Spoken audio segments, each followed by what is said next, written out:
혹시 큰돈 빌려주고 못 받고 계신 분 계신가요? 제가 그 마음 압니다. 제가 딱 그 상황에 있거든요.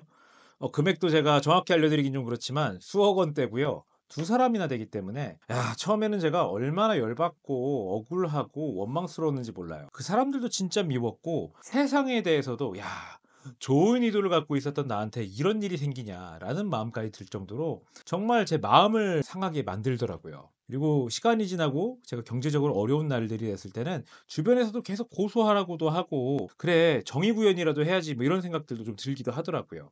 그런데 또 그 사람들의 속사정을 제가 아니까 저를 속이려고 하거나 악한 의도가 있었다기보다는 둘 다 사업을 하려고 하고 잘하려고 하다가 이제 뭐 코로나도 있었고 그런 일들 때문에 어려움을 좀 겪은 거거든요. 그러니까 제가 더 고민이 되더라고요. 제가 어떻게 결정을 했을까요? 둘 중에 한 명은 2살 아래의 동생이었는데 사업을 하다가 잘 안 돼서 정말 심각한 표정으로 저한테 왔어요. 그대로 돌려보내면은 정말 큰일이 날 것 같은 표정을 하고 있더라고요. 그 친구의 차에 타서 한참을 얘기했습니다.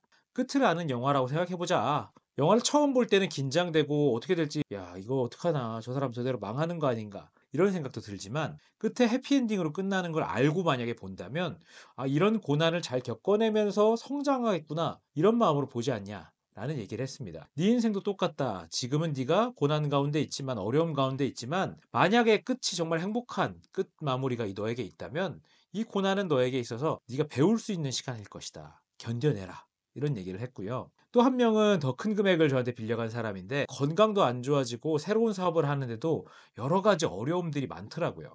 처음에는 굉장히 많은 고민을 했습니다. 화도 나고 고소하고 싶은 마음도 저한테 들었죠. 그런데 그 역시도 고통 속에 있는 모습을 보면서 제가 위로를 건네고 건강을 챙길 수 있는 여러 가지 팁들도 좀 전해주고 심리 상담도 좀 해줬고요. 그리고 AI 기술을 제가 조금 잘 활용하고 있잖아요.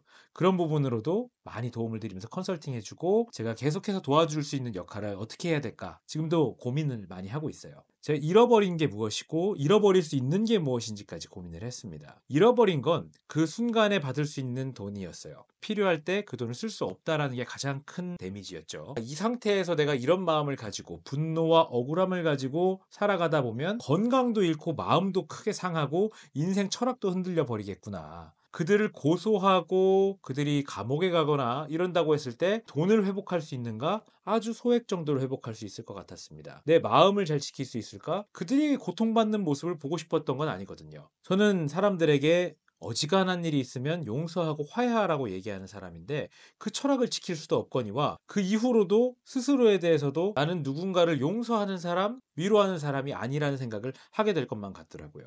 그래서 저는 결국 용서와 위로를 건네는 사람이 됐습니다. 저도 제가 호구 같기도 해요. 그런데 저는 그때 이렇게 생각했습니다. 돈보다도 더 소중한 걸 잃으면 안 된다. 이미 돌려받기 어려운 상황에 놓여 있기 때문에 그때 제가 얻을 수 있고 지킬 수 있는 건 스스로에 대한 자부심을 얻을 수 있고 제 철학과 제 마음을 지킬 수 있는 저다운 답을 하는 게 더 옳다는 생각이 들었어요. 그래서 그들에게 위로와 격려와 그들의 회복을 도와줄 수 있는 일들을 계속해서 해 나가고 있고요. 그래서 저보다 2살 어린 그 동생은 그 뒤로 심리적으로도 많이 안정화됐고 다시 에너지를 되찾아서 다시 사업을 일으키려고 애쓰고 있고요. 좋은 사람을 만나서 결혼도 하고 아이도 낳고 참 건강한 삶을 살기 위해서 굉장히 애쓰고 있습니다. 그날 저의 말 때문에 잊지 않을 수 있었다라는 말도 들으니까 제가 더 자부심이 느껴지더라고요. 저는 저다운 답을 하기 위해서 노력했던 것 같고요. 이게 옳은 답일진 모릅니다. 최적의 답일진 모르겠어요. 그런데 확신할 수 있는 건 저다운 답이고요. 자신의 답을 쫓지 않고 결과가 안 좋잖아요? 그러면은 엄청난 후회가 밀려옵니다. 누군가의 얘기를 듣고 했다면 그 사람이 원망스럽기도 할 거고요.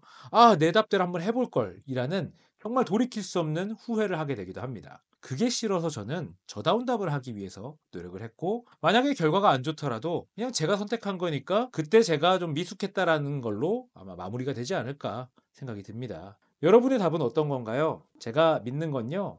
자기다운 답을 했을 때는 가장 후회가 없다라는 겁니다. 인생을 위한 프롬프트 한 줄을 남기면서 마무리할까 합니다. 지금 직면한 문제에 내가 진짜 원하는 답은 무언가요? 그 나다운 답이 장기적 관점으로 봤을 때 나를 어떤 사람으로 만들어 갈까요? 나에게 어떤 영향을 줄까요? 이 질문은 고정 댓글란에 남겨놓을 테니까요. 여러분도 댓글 꼭 확인하시고 댓글 보신 분들은 잘 봤다고 뭐 점이라도 하나 찍어주시면 더 좋을 것 같고요. 제가 앞으로도 좋은 이야기들 그리고 인생에 도움이 되는 프롬프트들 많이 남겨둘 테니까요. 자신 안에 있는 GPT보다 더 똑똑한 지능에게 답을 물어보시고 그 답을 만끽하시길 바라고요. 저 잃어버리지 않도록 꼭 구독 눌러주시길 바라고요. 다음에 뵙겠습니다. 감사합니다.